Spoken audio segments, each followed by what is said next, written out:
revisando los temas que aquí tengo. Muy bien, entonces ya confirmen por favor que ustedes están observando aquí lo que es la diapositiva. Por favor, confirmen que están observando. Ok, gracias Mildred, gracias. Muy bien. Vamos con lo que es el Estado, pero ahora ver los poderes, ¿ya? El primer poder de inmediato que hay que recordar es el poder legislativo. Ahora, dice la Constitución que el poder legislativo, ojo, reside en el Congreso de la República. ¿Ya? Eso es lo primero que tiene presente. Ahora, el poder legislativo cumple tres funciones esenciales en general. Una función legislativa que tiene que ver con el asunto de crear las normas, una función representativa, nuestras autoridades aquí, estos congresistas que están sentados, representan, ¿cierto? ¿A quién? A la población peruana, a la nación peruana, ¿ya? Además, también cumplen la función de ser fiscalizadora de los actos del gobierno. Entonces, esas son las tres funciones esenciales que cumple este poder del Estado.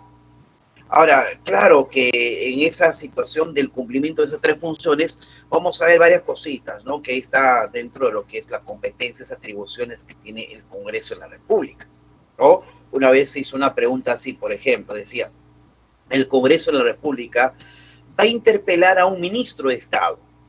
Al realizarlo, bueno, ¿qué cosa es interpelación? Se le plantea un cuestionario de preguntas sobre un tema que queremos que responda de su sector, esa autoridad. Entonces, se le llama al Congreso, responde a las preguntas, el Congreso lo está interpelando. Entonces decía la pregunta, al interpelar el Congreso a un ministro, ¿qué función estaría cumpliendo, dice el Congreso? Entonces pone ahí, ¿no? Alternativa, hay función legislativa, función representativa, función fiscalizadora de los actos del gobierno. Pues, obviamente, la respuesta, ¿cuál es? ¿Cuál es, muchachos? El Poder Legislativo está interpelando, está preguntando, oiga, señor ministro, responde usted de su sector. ¿Qué pasó con este caso? ¿Qué sucedió? En este caso, el Congreso está cumpliendo la función fiscalizadora de los actos del gobierno. ¿Ya? Entonces, tres funciones esenciales. Muy bien, avanzamos. ¿Qué requisitos debe cumplir una persona que quiere ser congresista? Tres requisitos. Uno, ser peruano de nacimiento. ¿Qué más? Gozar del derecho de sufragio o ciudadano en ejercicio, o sea, tener su DNI habilitado para realizar el voto. Y haber cumplido 25 años de edad. Nada más. Esos son los tres únicos requisitos. Profesor, que yo tenga estudio superior, no pide. Profe, o sea, que yo sin título profesional puedo ser congresista, claro. Profesor, disculpe, por lo menos que haya terminado la secundaria, no pide. Primaria, profe, nada. Kinder, nada. Profe, ¿puedo ser un gran analfabeto y ser congresista? Sí, claro. ¿Dónde te pide aquí grado de instrucción? ¿Dónde te pide que usted tenga experiencia en la gestión pública? ¿Dónde? Nada. Así que, tres requisitos esenciales. Ser ciudadano de ejercicio, ser peruano de nacimiento y además haber cumplido 25 años. Ya está. Te lanzas a ser candidato a ser congresista y si el pueblo te respalda, llega a ser congresista. Se nota que ese vacío de requisitos se cumple en el Congreso. Buena, se nota, ¿no? Bueno, sí, en muchos casos se nota que, pues, la verdad llegan ahí unos grandes desconocedores del Estado, de la función pública, ¿no? Bien, entonces, ¿qué más? El candidato al Congreso, dice bien claro, no puede ser a la vez candidato a la presidencia. Tú eres candidato al Congreso, no puede ser candidato para ser presidente. Pero que el que es candidato, ojo, a la primera o segunda vicepresidencia, sí puede ser candidato además al Congreso. El caso de la señora Dina Boluarte. Ella es congresista. Pero también, ¿qué cosa es? Vicepresidenta. ¿Se da cuenta? Entonces, claro, fue elegido como congresista, pero también formó parte de la fórmula presidencial, o sea, es congresista y vicepresidenta. ¿Ya? ¿Por qué no agrega más requisitos? Bueno, porque es que lo que pasa es que como esta es una de las funciones es representativa, hay que tener presente también, pues, que pues si queremos tener en el Congreso a uno que de repente no conoce nada, no sepa nada, si una parte de nuestra población quiere mandar, cree que él es su representante, bueno, lo pone en el Congreso, pues. Mira, el problema no es qué congresista tenemos. Date cuenta de eso. El problema es quién lo elige al congresista. Se puede presentar el mayor, de repente, persona totalmente, pues, no, ignorante, de conocimiento, tiene de todo, pero él no tiene la culpa. La culpa quien tiene es quien lo elige. ¿Quién lo elige? Y claro, el pueblo es el que elige a las personas. ¿Va? No, pues en caso de sus ideas, claro, fue elegida esto como congresista, ¿no? Pero mira, ojo, si comparamos sus ideas con otras personas, no, sus ideas fue una de las personas que presentó más proyectos de ley en el Congreso. No, tú revisa. Fue una de las personas que más proyectos de ley presentó durante su tiempo de congresista. Y una de sus leyes que ya tengo que recordar, por ejemplo, y no me olvido, la ley del artista, que fue por ella que se impulsó para que el artista sea reconocido, ¿no? Que tenga derechos y todo eso. Así que, ella no fue, comparando con muchos congresistas de los últimos años, ha hecho más que muchos, la verdad, muchos que supuestamente conocen más, ¿no? Entonces, eso también es el detalle. Bien, entonces, esa es la situación. Ya, si el problema no es el congresista, el problema es quién lo elige. Nosotros, el pueblo que elegimos. Ahora, ¿qué dice, qué dice nuestra Constitución respecto a este poder? El Congreso dice, los congresistas, las personas, representan a la nación, son elegidos por voto popular, nosotros le elegimos, voto directo. El tiempo en el cargo es de 5 años, ¿ya? Es el periodo congresal. Laboran a tiempo completo, no es a tiempo parcial, 100% trabajando para el Estado, ¿verdad? Si tienen empresas, todo eso, tienen que disponer de sus acciones, todo, y pues tienen que 100% trabajar para el Estado, para lo que es el Estado. Pero ojo, ¿por qué tienen que disponer de sus acciones, delegar todo eso? Cuando su empresa tiene contrato con el Estado. O sea, yo no puedo ser congresista, tener una empresa y que mi empresa sea proveedor del Estado. Eso está prohibido. Si yo tengo una empresa y mi empresa es proveedor de bienes y servicios para el Estado, yo no puedo hacer el aspecto de congresista y tener una empresa que negocie, que venda con el Estado. Tendría que yo deshacerme de mis acciones, salir de esa empresa para ejercer la función pública. ¿Tá? Profe, si no tiene contrato con el Estado, no, si no tiene ningún contrato con el Estado, ningún vínculo, yo puedo ser el aspecto de ser dueño de la empresa, pero no estar al frente de la administración y nada de eso, porque mi función principal 100% es para el Estado. Lo que sí se permite es el dictado de clases en los tiempos que no perjudica la función legislativa. Eso sí tener presente, ¿no? Bien, ahora, ¿qué más? Recuerde que el Congreso que tenemos es de una sola Cámara, que está integrado por 130 legisladores. ¿Ah? Eso no olvidar también. El cargo no es renunciable, los congresistas no pueden renunciar al cargo, ten en cuenta eso. ¿Ah? Bien, ahora, respecto a la inmunidad. Este es un temita que antes pues lo tenían los congresistas. ¿Ya? ¿Qué cosa era la inmunidad? Una protección para que la justicia que tú ves ahí no le toque al parlamentario, al congresista. Hoy en día la ley cambió y ya no tiene inmunidad. Así que la justicia le puede llegar a la persona. Pero ¿en qué caso? Fíjate aquí, dice, el procesamiento por la comisión de delitos comunes imputados al congresista de la República durante el ejercicio de su mandato es de competencia de la Corte Suprema. Mira, antes que decía que el congresista no puede ser llevado a los tribunales. Para que pueda verse ese asunto, tenía que el Congreso levantarle la inmunidad y ellos mismos se protegían. No, claro, había una persona por ahí para ver un delito por ahí que el Poder Judicial está investigando.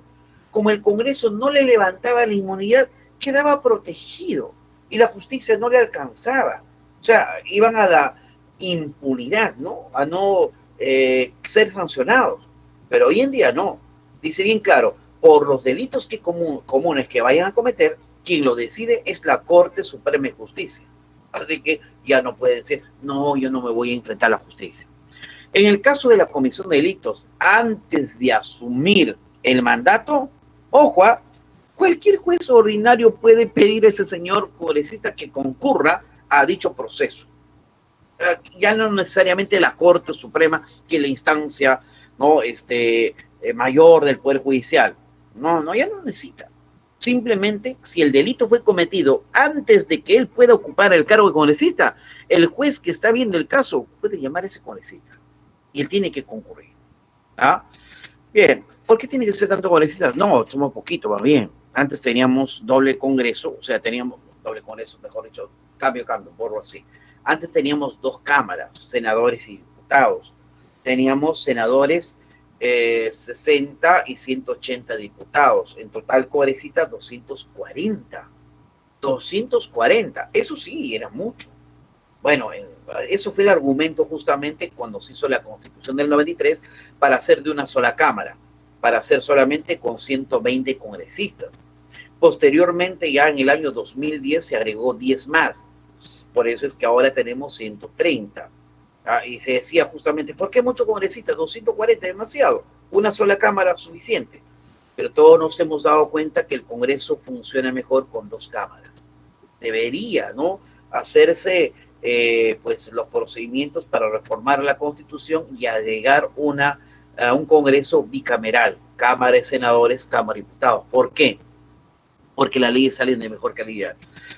Primero se trabaja en la Cámara de Diputados las normas jurídicas, que es la Cámara Baja, que se le llama también, y luego en la Cámara de Senadores, que es la instancia mayor dentro del Congreso, es el que verifica, analizan por segunda vez esa norma. O sea, la norma sale de mejor calidad, como que pasara por doble filtro.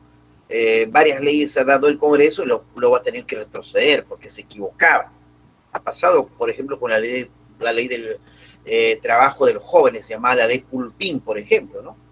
El Congreso se dio cuenta después, esta ley, sí, verdad, tiene razón, recorta derechos, que ha tenido que retractar. Si hubiera dos cámaras, eso no hubiera ocurrido.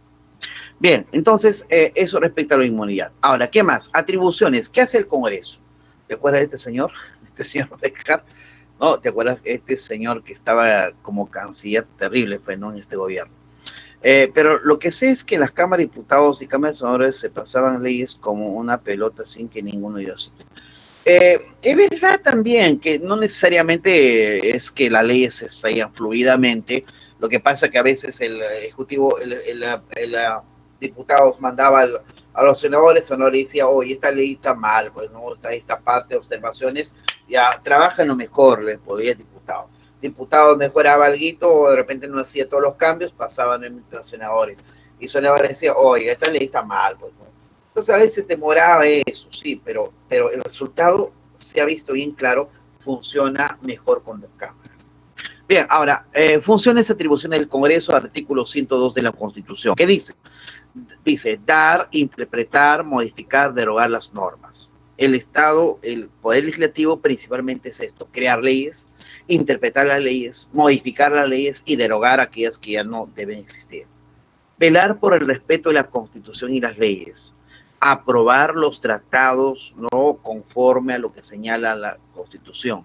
Ojo que las negociaciones del tratado lo puede hacer el Ejecutivo, pero quien aprueba todo tratado que firme el Estado peruano es el Congreso. Aprobar el presupuesto público, ya lo hemos visto, ¿no?, en economía. Aprobar la cuenta general de la República, quien lo elabora es la Contaduría Pública, pero quien aprueba el resultado de la aplicación de ese presupuesto es el Congreso de la República. Aprobar la demarcación territorial, dice, propuesto por el presidente de la República. Sí, o sea, si hay una modificación del aspecto de nuestra situación de demarcación territorial, bueno, esto se ponía esto porque en su momento todavía no había límites bien claros establecidos, ¿no? Uno con el aspecto, pues, de Ecuador, y el otro caso, ¿no?, para poner los hitos, ¿no? Y el otro caso era el asunto de Chile, básicamente, en el aspecto marítimo, ¿no? Por eso que aparece esto. Hoy en día ya no se puede modificar absolutamente nada, ¿no? Porque ya toda nuestra frontera está plenamente cerradita, plenamente establecida, así que ya no hay ninguna situación de milímetro de territorio que el Estado peruano pueda disputar o le pueden disputar, ¿no?, otros estados. A autorizar los empréstitos, los préstamos que el Estado va a obtener. Acuérdate, juntamente con el presupuesto, el Ejecutivo envía la ley del endeudamiento. ¿Y quién aprueba que se va a endeudar? El Congreso de la República. ¿Qué más? Además, también autoriza la salida del presidente de la República del territorio nacional. El presidente no puede poner un pie fuera del territorio peruano si es que no le autoriza el Congreso de la República. ¿Ah? Autoriza además el ingreso de tropas extranjeras al territorio nacional para ejercicios militares, eventos de repente, no desfiles.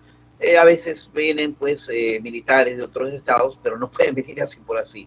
Quien va a facilitar o va a autorizar que ingresen o no será el Congreso de la República.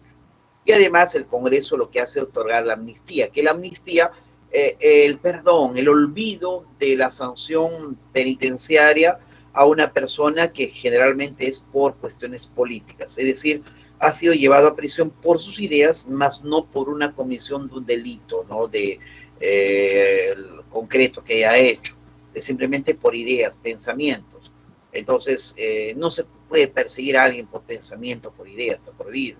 Entonces, pero si hubiera que alguien hubiera sido sentenciada de esa manera, el Congreso, mira, puede decir, mira, Poder Judicial, tú lo has sentenciado, pero yo, Congreso, le doy la amnistía, así que el señor sale fuera. Sale, ¿eh? Sale. Ahí el Poder Judicial no tiene absolutamente nada que hacer. Bien, dice, pero...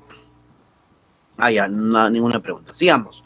Ahora veamos respecto a la comisión permanente.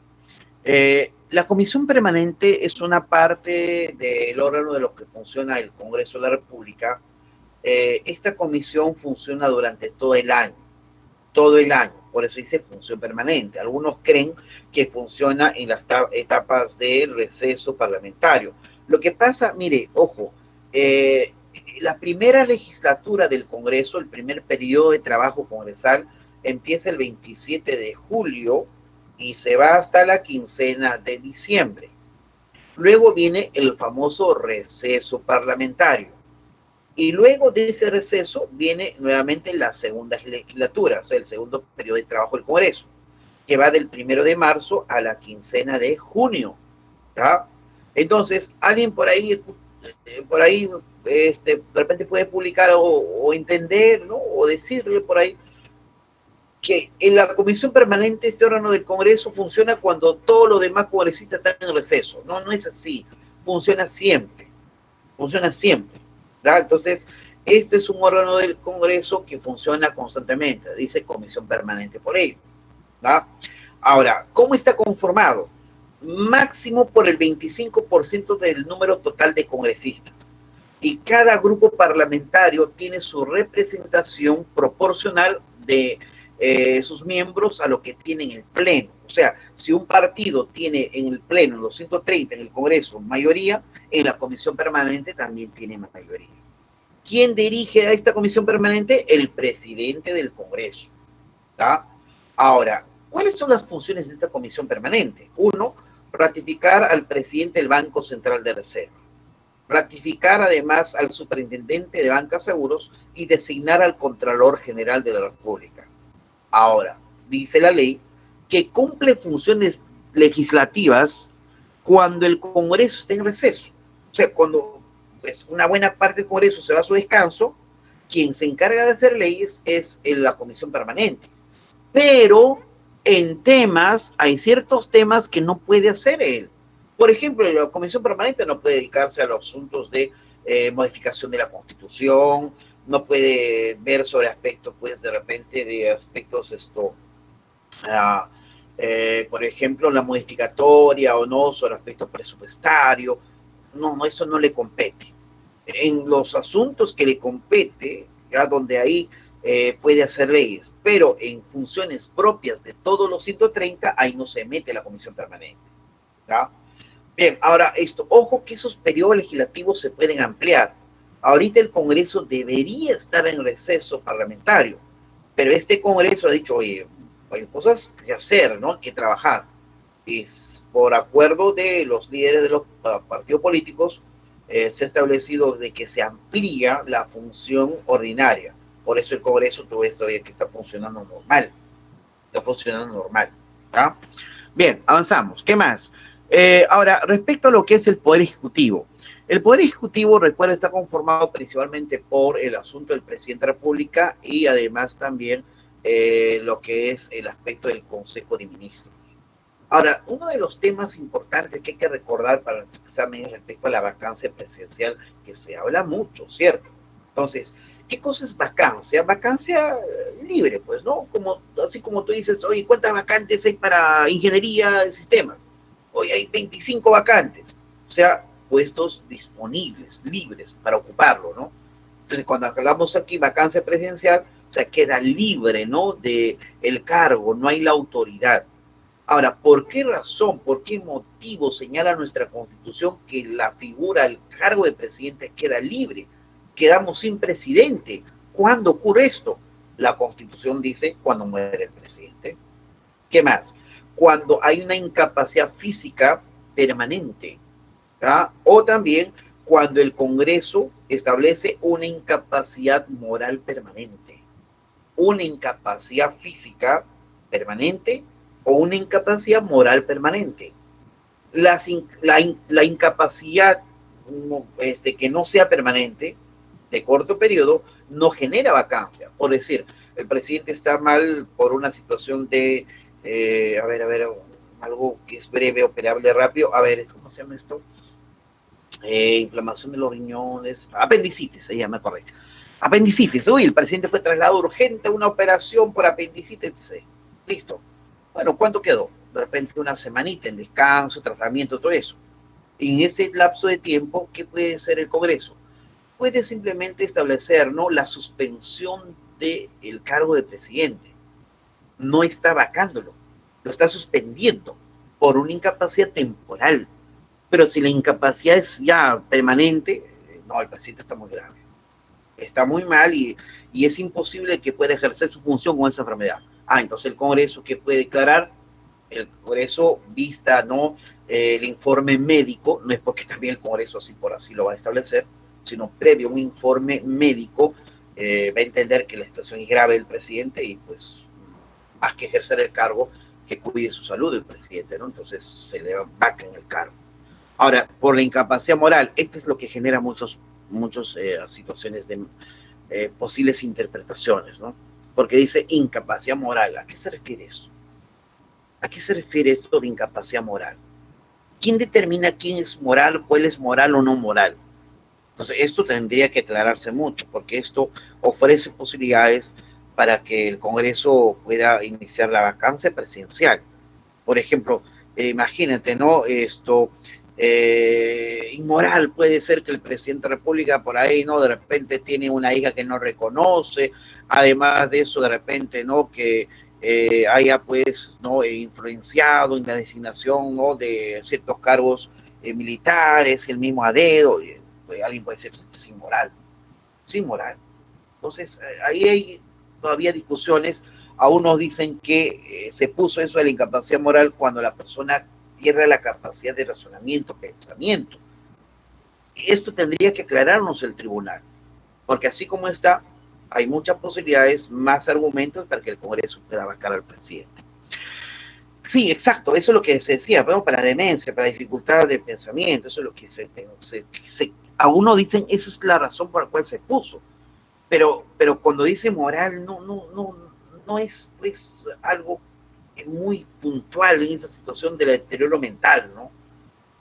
Siguiente, renuncia del presidente, lo que le están pidiendo. El defensor del pueblo, por ejemplo, dijo, no, oiga, señor presidente, usted dice mucho amar al país, renuncie a su cargo, porque lo que estamos viendo es una incapacidad permanente, ¿no?, de gestión, no está gestionando bien, ¿no? Ahora me elige un ministro, entre comillas, ¿no?, que, pues, vende agua como una medicina, ¿no?, que no es nada más que agua. Eso es mal, pues, ¿no?, que ponga un ministro en esa situación.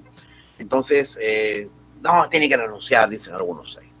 ¿Qué más? Salir del país sin autorización del Congreso o no regresar a tiempo en la fecha indicada.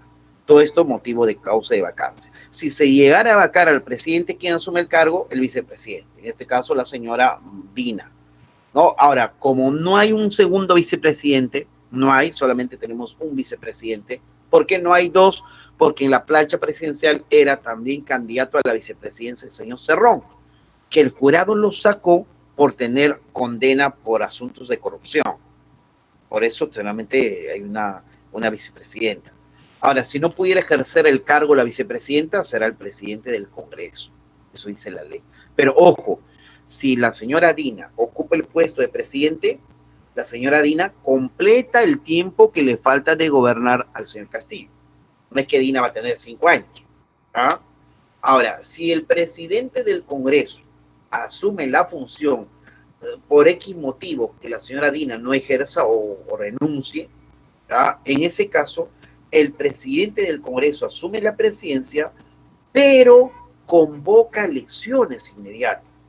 ¿Y qué elecciones, profesor? Elecciones generales. O sea, se van todos. Se va el Congreso, se va también el Poder Ejecutivo. ¿Ah? Porque eso es lo que dice la ley.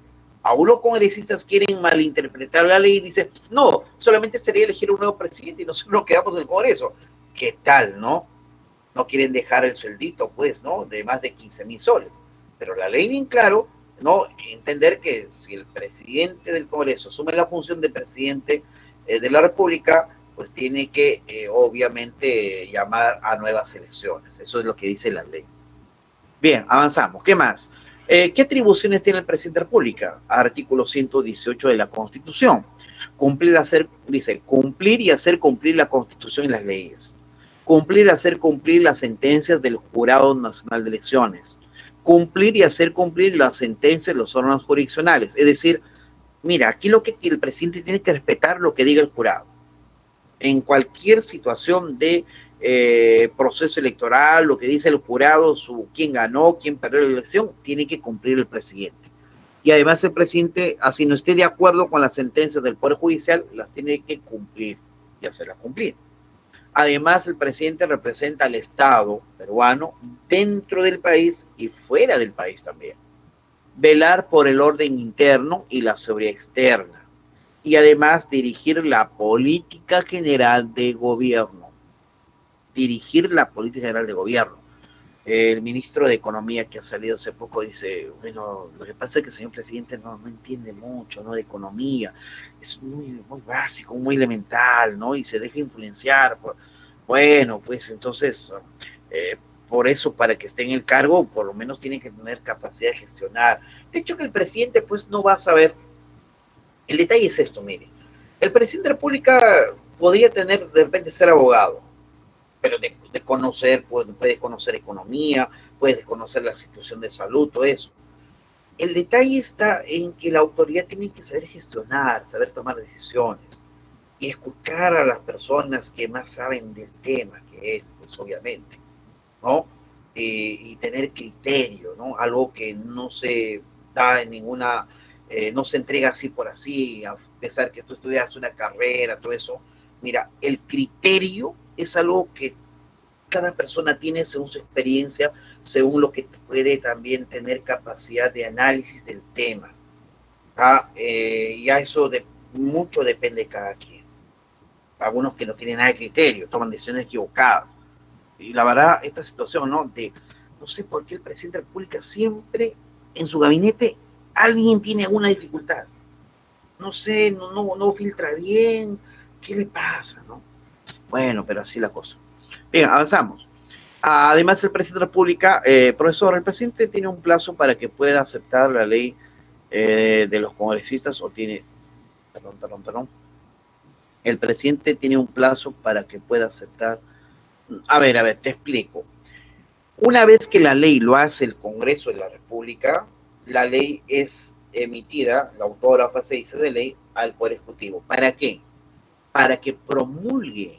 No es que para que la promulgue. ¿Qué cosa es promulgar? Tiene que firmar la ley el presidente de la República, acompañado con la firma del ministro, y pedir su publicación.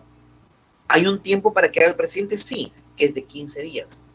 Más de eso, ya se indica, pues, que en ese tiempo de plazo, mejor, a ver, para que entiendan, en ese tiempo de plazo de 15 días, el presidente tiene que esa ley promulgarla o observar la ley.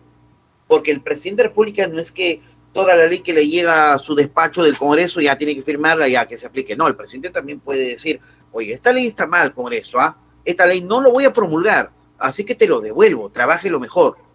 Entonces el presidente no promulgó la ley, hizo la observación, devolvió al Congreso. Ahora, pero sin embargo, si el presidente de la República considera que la ley está bien, lo firma juntamente con el Premier y sale publicado en el Diario Oficial Peruano para que esa ley se aplique. ¿Qué pasa si una ley el presidente lo rechaza, lo devuelve al Congreso, pero el Congreso considera que la ley sí es importante y tiene que salir?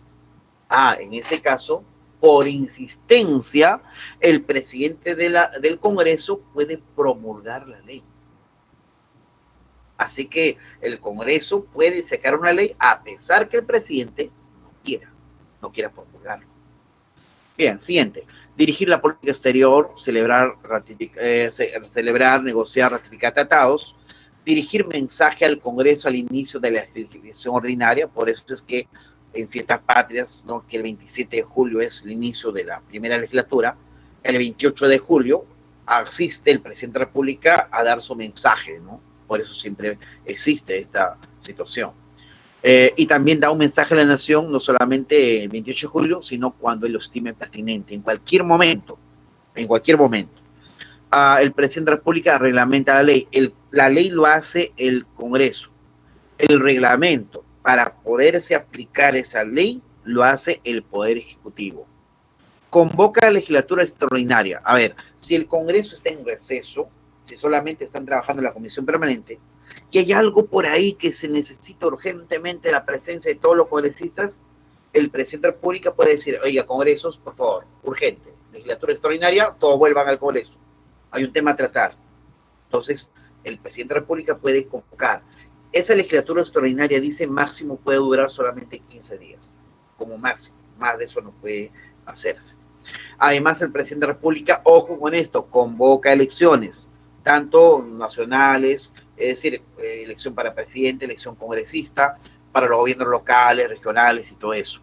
Y el presidente de la República también es el que nombra, establece quiénes serán los representantes del Estado peruano en las distintas embajadas en el mundo.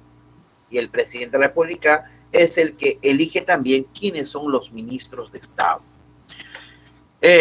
Siempre se celebra los 100 días. No hay ninguna norma, no hay nada que diga que hay que celebrar los 100 días del presidente de la República. No, puede ser, esto lo que pasa fue de los últimos años, donde algunos consideran, ¿no?, que es el tiempo en el cual, hay que hacer una evaluación, ¿no?, de cuáles son las primeras medidas, de los primeros actos del gobierno, ¿no? Porque una vez que ya asume el poder, al día siguiente no le vas a pedir pues cuentas, ¿no?, o qué cosa hizo, qué cosa no hizo. Pero por lo menos dice, en 100 días algo estaremos viendo de lo que está haciendo este gobierno.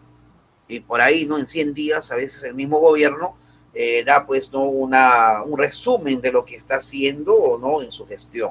Pero no hay una ley, no hay nada establecido. Puede ser al 90 días, al 80 días, al 150 días. Así que no hay una norma que obligue a dar una celebración o informe a esa cantidad de tiempo. Bien, avanzamos. El presidente del Consejo de Ministros. El presidente del Consejo de Ministros puede ser con cartera o sin cartera. ¿Cómo que con cartera, sin cartera? Cada ministerio es una cartera ministerial. Cuando el presidente de la República elige a un ministro que no estará, un presidente del Consejo que a exclusividad ejercerá el cargo, no estando al frente de un ministerio, acuérdate de esto, mire, están todos los ministros ahí reunidos, hay uno que es el presidente del Consejo de Ministros, o llamado Premier. Si el presidente solo lo elige como Premier, no poniéndolo al frente de ningún ministerio, se dice Premier sin cartera.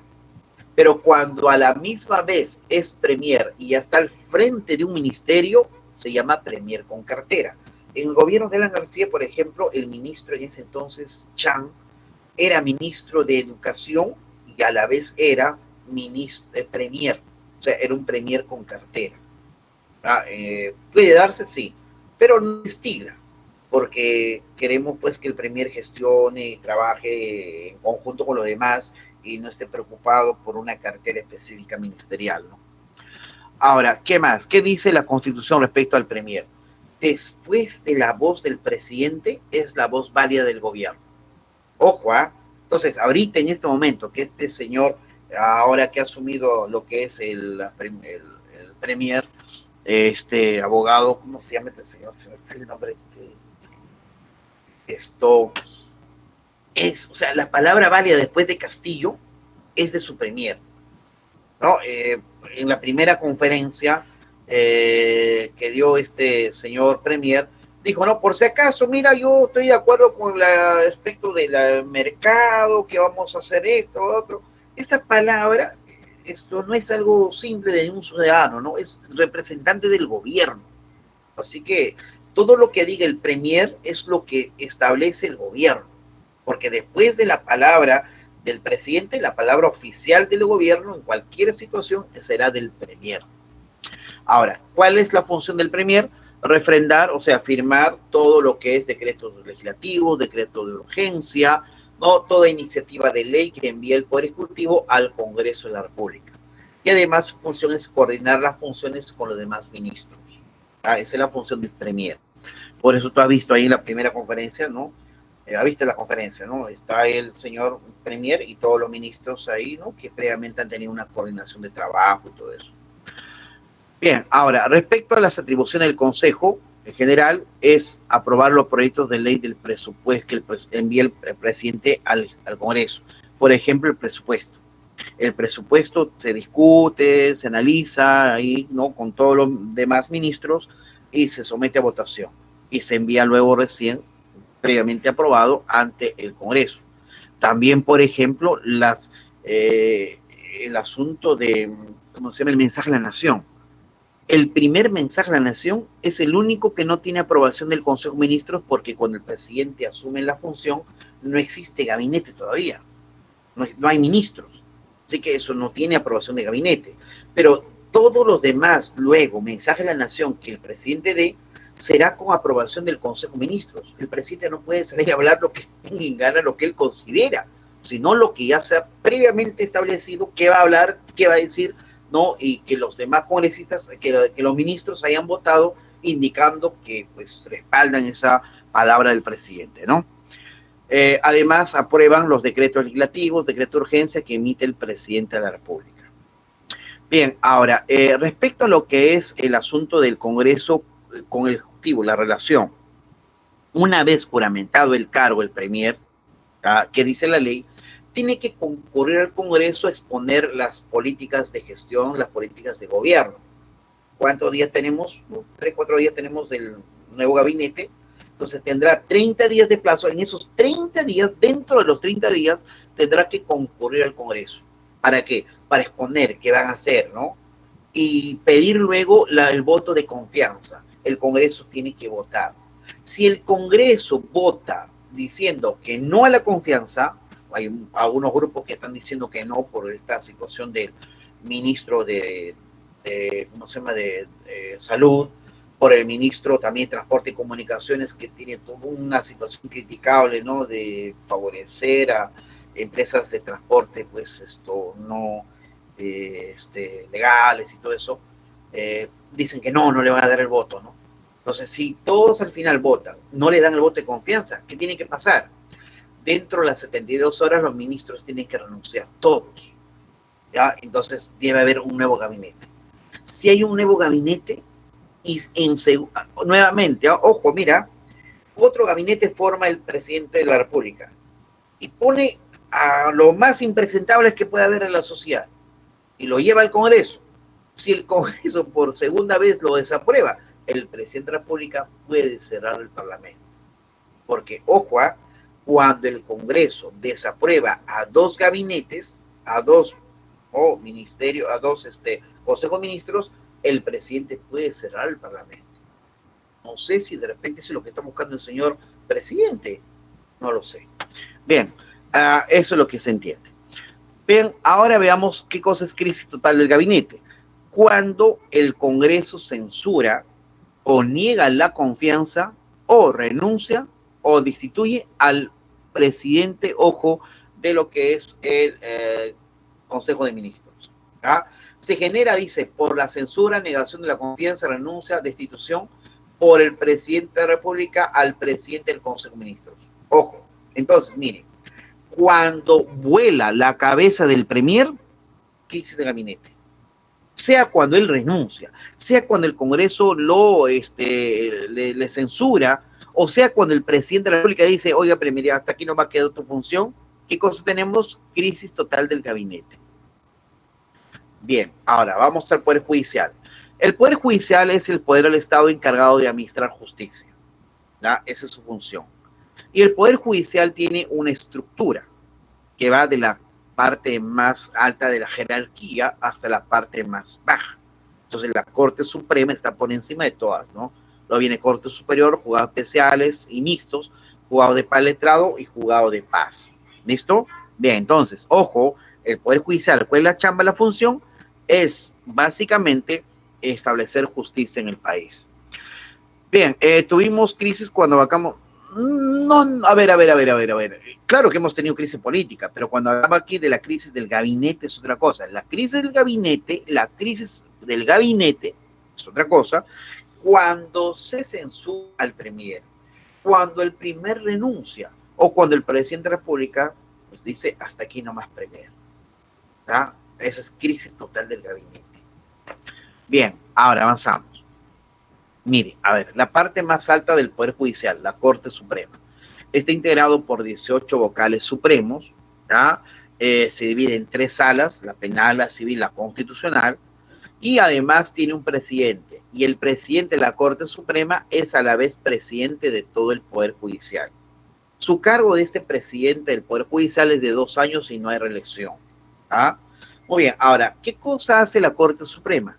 Imparte justicia a nivel nacional. Es la instancia última de la impartición de justicia, o sea, apelando, los casos pueden llegar a la instancia máxima que es el poder, dentro del Poder Judicial, que es la Corte Suprema. ¿Ya? Después de esta, ahí quedó, no hay más a dónde ir. Bien, listo, ¿qué más? ¿Seguimos en crisis política? Bueno, sí, según lo que se establece, seguimos en crisis política, ¿no? Por el asunto el aspecto, pues, de la gestión básicamente del presidente, ¿no? Bien, a ver, luego un nivel menor viene la Corte Superior. La Corte Superior, concentramos ahora en Cívica, atento, mire, esta es una parte también, ¿no?, de lo que es la jerarquía del Poder Judicial, pero que funciona en los distritos judiciales, que son 34. No me confundas con distritos políticos. O sea, a nivel nacional, el Poder Judicial ha dividido al territorio en 24 distritos judiciales, ¿ya? Ahora, en cada distrito judicial, ¿qué cosa hay? Una Corte Superior. ¿Ah? Ahora, ¿qué cosa resuelve estos señores? La Corte Superior resuelve, por ejemplo, a los aspectos de la acción popular y todo asunto de comisión de delito que hubiera dentro del distrito judicial. Son los que se encargan de impartir justicia. Ahora, si una persona no está de acuerdo con la sentencia de la Corte Superior, puede apelar para llegar a la instancia mayor, que es la Corte Suprema. Siguiente luego. Ahora, luego tenemos aquí el aspecto de los juzgados especializados mixtos. Estos funcionan en las provincias. Esto sí a nivel ya pues territorial, ¿no? O sea, cada parte de nuestro país, la provincia, tiene su juez especializado mixto. ¿Por qué se dice especializado mixto? Porque tenemos jueces especialistas en temas, ¿no? Como por ejemplo, el tema en lo penal, en lo civil, en lo laboral, juez de familia, juez agrario, hasta el juez de tránsito también, por ejemplo. ¿Ya? Entonces, jueces especialistas para resolver temas específicos. ¿Ya? Ahora, estos señores, ojo, resuelven casos que han sido apelados en instancia menor, o sea, en el juez de paz letrado. Ahora, resuelven estos señores jueces las demandas sobre aspecto de habeas corpus, habeas data, la acción de amparo y la acción de cumplimiento. ¿Ah? Eso se ve aquí. Si alguien por ahí, por ejemplo, dice, habeas data, mi libertad está en riesgo, ¿dónde lo presento? Al juzgado especializado mixto. Él me dirá si tengo o no la razón. Bien, luego, ¿qué tenemos? El juzgado de paz letrado. El juzgado de paz letrado, ojo, esta es una parte también de lo que es el órgano del Poder Judicial. Se dice juez de paz letrado porque el juez mínimo tiene formación de ser un abogado, ¿verdad? Un abogado. Ahora, estos jueces, ojo, funcionan ¿dónde? En los distritos. El otro día en la provincia, esto funciona en los distritos. Cada distrito del país tiene su juzgado de paz letrado. Muy bien, ahora, ¿qué cosa resuelve estos juzgados de paz letrado? Resuelven, por ejemplo, casos de violencia familiar. Ah, un esposo maltrató a la mujer, denuncia. ¿Quién lo ve? El juzgado de paz letrado. Situación de pensión de alimentos. Oye, no me está dando la pensión alimentaria. Vamos al juez. ¿Quién resuelve? Juzgado de paz letrado. Me robaron mi auto, me robaron mi casa, me robaron mi celular. ¿Quién lo observa? ¿Quién ve? ¿Quién da justicia? El juzgado de paz letrado. Cada distrito tiene su juzgado de paz letrado. ¿Ah? Bien, ahora, siguiente. El juzgado de paz no letrado o llamado simplemente juzgado de paz. Esto funciona en los centros poblados, no es distrito, centros poblados. Y el juez no es un abogado, es elegido por el pueblo. Ojo con esto, todos los jueces, con excepción del juzgado de paz no letrado o juzgado de paz llamado así nada más, son elegidos por la Junta Nacional de Justicia. Por la Junta Nacional de Justicia, elige a los jueces. El único juez que viene de elección popular, de elección del pueblo, es el juez de paz no letrado o simplemente llamado juez de paz. Lo elige el pueblo y elige, ¿no?, a la persona que tiene más respeto, más consideración dentro del pueblo. ¿Ya?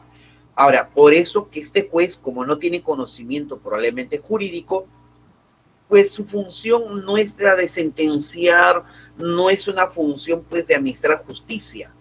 Básicamente su función es de conciliación.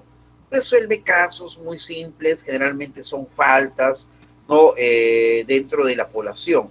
En casos que hubiera pues, ¿no?, delitos graves, ¿no?, que hubiera delito, no falta, que es diferente, ya no lo resuelve él, sino lo traslada a la competencia al juzgado de paz letrado, que sí conoce leyes y puede impartir justicia. ¿Ya?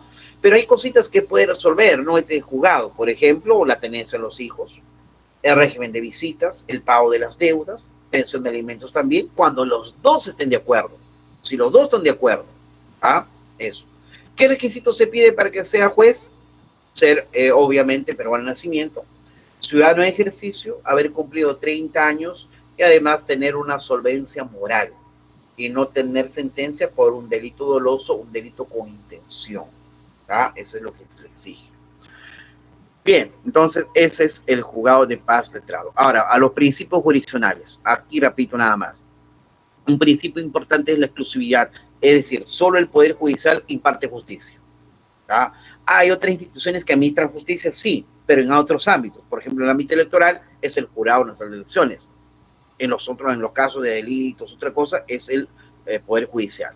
La independencia del ejercicio de la función jurisdiccional, es decir, ojo, aquí pues hay independencia en la toma de decisiones por parte de las autoridades. Nadie le va a imponer al juez qué hacer o qué no hacer.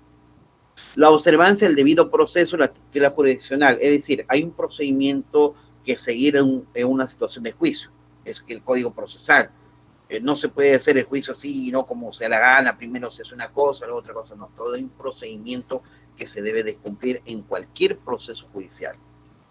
A la publicidad también los procesos. Sí, los procesos son públicos, ya da conocimiento de toda la población, salvo en casos muy específicos, como por ejemplo, cuando lo que se va a exponer tenga que ver con seguridad de la nación. ¿Ya? Pluralidad de instancias, ¿qué significa? Si no estoy de acuerdo con la sentencia de un tribunal, puedo apelar para que otro tribunal resuelva mi caso.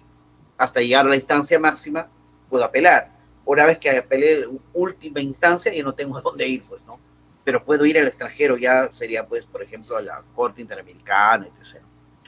La indemnización por fallos de la justicia. Se pueden equivocar a los jueces, pueden poner en prisión a alguien que no es culpable. La persona que tiene ese tipo de sentencia puede demandar al Estado para un resarcimiento económico. El principio de no dejar administrar justicia por vacío legal. El juez tiene que sentenciar. Hoy no hay ley que sancione ese delito. Entonces, ¿qué quede libre? No, no puede hacer eso. Tiene que sentenciar, aún inclusive yendo con la Constitución. El principio de no ser penado sin proceso judicial. No está este señor, se escapó, se fugó, pero tiene que enfrentar el juicio. Pero no está. ¿Qué? ¿El juez lo va a sentenciar en ausencia? No. Tiene que estar presente en el proceso de la persona. ¿Ah? Y además no ser condenado, nadie va a decir, oiga, usted el juez le ha sentenciado para que usted esté en prisión. ¿Así? ¿Dónde? ¿Cuándo? ¿Cuándo está en el proceso? Nadie es condenado en ausencia también. Bien, hay otros principios también. El principio de la gratuidad de la administración de la justicia. ¿Tá? Y es más, mire, si una persona no puede pagar un abogado de oficio, el Estado le proporciona el abogado de oficio. El principio de que el régimen penitenciario, o sea, cuando te llevan a prisión, no tiene que buscar la reeducación, la rehabilitación, la reincorporación de la persona a la sociedad. Bueno, eso es en la letra, ¿no? A veces las situaciones de las cárceles son terribles en el país. Bien, muchachos, hasta ahí la parte de esta diapositiva. Rapidito le presento las preguntas y pues voy a marcar la clave rápidamente. Ya tú copias, por favor, ya no voy a tener tiempo mucho para poder analizar cada pregunta, ¿ya? Bien, pregunta número 1, a ver, resaltar aquí, listo. Pregunta número 1, la respuesta es la D, ¿ya?